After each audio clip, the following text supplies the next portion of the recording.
Yes, আসসালামু আলাইকুম। সবাই কেমন আছেন? সবাই জানেন আমার একটা ইউটিউব ভিডিওর মধ্যে আপনারা ছিলেন আমার পাও ইনজুরি হয়েছে।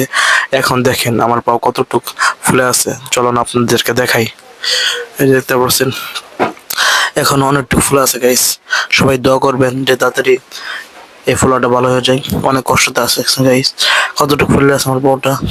আর এটা দেখেন, এটা কিছু না, এটা হলো অনেকটা ফুলে গেছে। এবার আমাদের ইনজুরি হয়েছে, এদিক দিয়ে ব্যথা পেয়েছি, এদিক দিয়ে ব্যথা পেয়েছে guys। তো সবাই দোয়া করবেন যে তাড়াতাড়ি ভালো হয়ে যায়, ঠিক আছে? আসসালামু আলাইকুম। ভালোবাসার মানুষরা সবাই কেমন আছেন? সবাই আমার প্রিয় সাবস্ক্রাইবার, সবাইদেরকে আমি অনেক ভালোবাসি। তোমাদেরকে আমি মন থেকে ভালোবাসি, অনেক ভালোবাসি। তোমরা আমার সাবস্ক্রাইব করছো, তোমাদেরকে স্যালুট, সালাম, সব কিছু। আসলে তোমরা ভালো থাকো। সকলে কে কী দেখাইছো প্লিজ কমেন্টে জানাই যাবা, পরে আমি আমারটা জানাবো, ঠিক আছে? আসসালামু আলাইকুম গাইস।